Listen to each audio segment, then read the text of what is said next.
Every year we take a trip to the desert. Out there the lighting is harsh, colors aren't always the best, it's hot, and difficult to see things clearly. Over time I've learned to adjust and have found different ways of getting better shots in these conditions. But many photographers struggle with harsh daytime photography. Understandably so. When shooting in any unideal scenario, we must remember, ugly photos are part of the game. Not all of your photos will look good. Certain adjustments will work sometimes, but not all the times. And you'll have to continuously try different things to figure it out. But every time you do, you'll learn something new and you'll become a more robust photographer. Today, I'll share with you some of the many adjustments I've made to get better daytime photos in harsh midday lighting. Neither method will work 100%, but depending on your scenario, one of them will work. Let's get started. Understanding harsh midday lighting.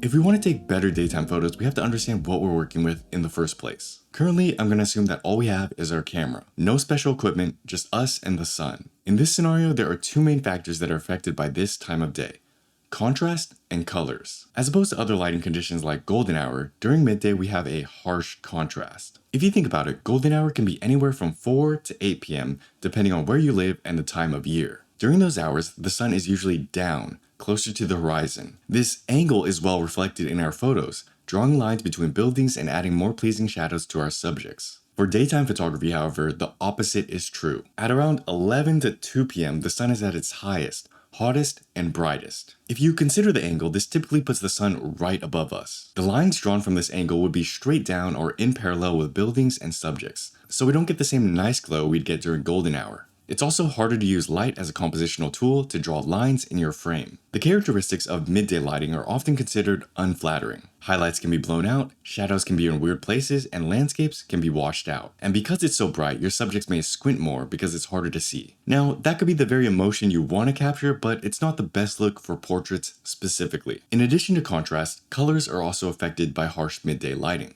Daytime tends to mute colors, while golden hour gives us richer, more vibrant hues. They're also flatter in appearance, making them look a bit bland. When adjusting for color, we want to lean into this look rather than fight against it, but more on this later. In essence, color and contrast are what makes daytime and midday photos challenging. It isn't to say that daytime photos look bad, just that we need to learn what we're working with first to then adjust for it.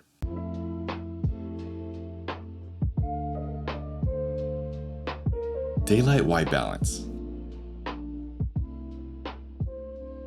Now that we understand what's tough about bright midday lighting, let's do some quick fixes. One of the easiest adjustments you can do to fix the bland or staleness of midday lighting is to adjust your white balance. How you do this will depend on the camera you use, but for Fujifilm I like to use the daylight white balance setting. This changes your white balance to roughly 5500 Kelvin, which can be done manually as well if you prefer that. Without getting too technical about it, adjusting your white balance in camera simply tells your camera how cool or warm your conditions are. So counterintuitively, raising the Kelvin tells the camera the lighting is cool, which makes your image warmer. A warmer image can make bright lighting conditions look more appealing. This is because colors are things we feel, so a warmer picture that matches a brighter daytime photo makes more sense for our brain. You don't have to blast the Kelvin, but a little tinge of yellow or orange can go a long way. This daylight white balance setting has helped me a lot in the past. I personally used it the most in an older Portrait 400 recipe, which was made for the X-T30. It helped make my daytime photos look more natural and less stale, and I try it out if you haven't yet.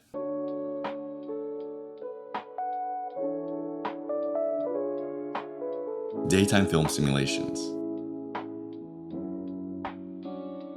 A while back, when I was exploring the streets of Tokyo, I took many photos in nostalgic negative. I was new to the film simulation but was comfortable using it on the trip because I still had the RAWs as a backup. And when I looked back and looked through the photos, I was surprised to see how it performed. Although colder, blue, rainy days weren't so great, nostalgic negative actually handled bright, sunny daytime conditions pretty well. The rendition of browns and the warmth of the images made certain shots look better and easier to work with in post. I could use it both straight out of camera or tweak and edit it to get a desired look. And other film simulations like Classic Chrome were sometimes a bit too muted for my liking. So nostalgic negative works great during the day, but it does come with some limitations. Take these two sets of images for example. One are some edits I made of the Tokyo skytree along a busy intersection. Another are some shots of the same Tokyo skytree but next to a river. Both were in harsh sunny daytime conditions, but for some reason I like the intersection ones much better. The colors look nicer, the browns balance the shot better, and the blues are a tad unflattering in the river photos. Similarly, if we compare them to the shots I took at the beach in Nostalgic Negative,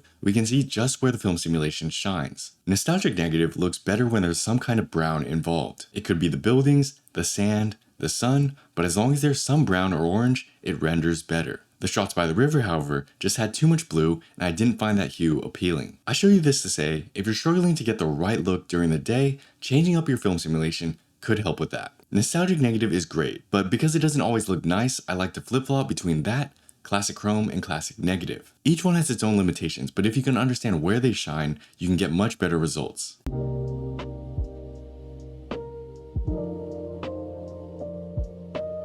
Editing for harsh daytime. So now that you've switched up your white balance and have played around with your film simulations, what about photo editing? Photo editing is a bit tricky because, like much of creativity, it exists in a realm of specific knowledge, or many things you have to learn by trial and error. Different aesthetics work during different times of day, and not all of these looks you'll find appealing. That being said, there are a few adjustments I do that I find work consistently enough for daytime photography. The first would be shifting the white balance like we mentioned earlier. Just a tick or two to the warmer side should be enough. This adds some presence from the sun and you can better feel its influence on the scene. Some people like to add a radial gradient from where the light is shining and add warmth to that, but I think that can get too intense too fast. Second would be a slight hue shift from the blues to the teals. When shooting during the day, we often have clear blue skies, but during different seasons, the blue changes hue. A hue shift to the teal matches the color I find reminiscent of bright spring or summer days. That look I personally think is more pleasing for bright daytime photos. This is also the type of hue you'd get when exposing on film, so it works well if you're trying to recreate that. Third would be to lower the contrast. Since the lighting conditions are rough, sometimes adding contrast can create a muddy image. So what we want to do here is the exact opposite. Instead of adding contrast, removing contrast mutes the image. Light becomes more evenly distributed, and that goes a long way towards making your photos softer. This softness has a dreamy look to it, which can fight against the brightness of the day. You can also try reducing the clarity by a tick or two to further accentuate this look, or just put a diffusion filter on your lens when taking photos. This will spread the light out more and give it a little glow. That's been something I've been trying out recently, and I think it looks pretty nice. So those were some editing tips we can do in post to compensate for the bright sun. Now let's talk about something we can do when nothing is working.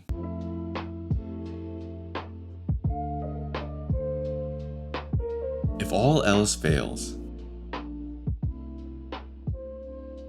In my photography journey, there have been many times when nothing is working. When I've tried all the tricks and adjustments to make my photos look right, but it just looks ugly. And the photo itself might not look bad framing or composition wise, but the colors and contrast just look off. In these cases, I usually just say, fuck it, and just change my photos to black and white. Shooting or editing in black and white is a great failsafe, especially when the colors aren't working. Similarly, there's a wider breadth of exposure options in black and white that still look good. Where high contrast on a bright day can look bad in color, the same can actually look pretty good in black and white. Underexposed photos can look moody, and even slightly overexposed photos can look good too. Personally, I like to blow out some of my highlights and deepen my shadows. I think it makes things look more dramatic and timeless. Slightly blown out highlights can actually look pretty appealing because it's just white, as opposed to botched color. Similarly, you can still feel the hot summer sun even without color. Just make sure you're properly exposing for the midtones and you'll be fine. So when all else fails, shoot black and white. It can save a ton of photos.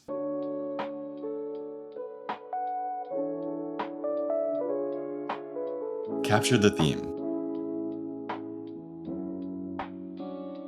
Whether it's bright sunny midday in Venice, beautiful golden hour in California, or pitch dark nighttime in the streets of Tokyo, all lighting conditions have one thing in common. That being theme, an underlying quintessential concept or feeling that connects the time of day to the image you take. For many photographers, theme is the very last thing they think of. They focus more on settings, aesthetic, or composition, but having a strong theme can actually allow you to forsake some of these elements. Think about it for a second. What do you think of when you think of midday? For me, it's the heat or brightness of the sun. What do you think of when you think of golden hour? For me, it's staring out at a viewpoint, thinking about life, and a tinge of sublime. And what do you think of when you think of nighttime photography? For me, it would be cold, loneliness, darkness, wandering, etc. Capturing those specific elements is what you want to focus on. The man lying half in the sun, half in the shade on a hot day. The kids playing in the cool, refreshing water. The sweat on that guy's back from the blistering heat. There are plenty of things we can do to show the daytime theme that will make our photos better, regardless of the lighting condition. So although we talked a lot about adjustments, better daytime photos isn't actually about that. It's not about trying to fix the light and color or even attempt to make your photos look like golden hour. It's about capturing the essence of the moment. This applies to any photo you take at any time of day in any location around the world. Recognize what characteristics exist or are exhibited in this very moment, and simply bring that to life. The aesthetic or look you choose will ultimately be dictated by that, but capturing that comes first, not the other way around. Many things I found that worked for my daytime photography actually came from asking those questions. Doing this will give our photos much more synergy, a concept we talk about in Photography Essentials, which will make our photos feel and look more right. This concept may be a bit tough to grasp at first, but it's the key to all of photography. When you understand it, you won't need to ask how to edit or shoot during this particular time of day, because you'll be able to see and recognize what the image needs at an instant and adjust accordingly. That's the next level. Now, I know this was a lot, so let's sum it all up real quick. Ultimately, understanding how to get better looking daytime photos is the same as all of photography. It's going out enough times, trying out a bunch of stuff, seeing what works and what doesn't work, and then replicating what does. Daytime photography has some unique characteristics that make it more challenging than other times of day, like the harsh lighting and muted colors, but that shouldn't scare you. Because there are plenty of things we can do, like adjusting our white balance in camera or in post to match, trying a different film simulation that renders the look better. If nothing looks right, just shoot black and white. And finally, learn to capture the theme within your photos. That's the underlying factor that connects all your work. If you do a good job at that, you won't need any fancy tips or hacks to make your photos look better. The theme will drive the car. So, if you found this helpful, share this with a friend who could also use this. If you want to learn more about improving your photography, shoot more and stress less, check out Photography Systems. It's a bit less hands-on as this video, but I still think you'll find it useful. Anyways, thanks for watching. I'll see you in another video. Peace.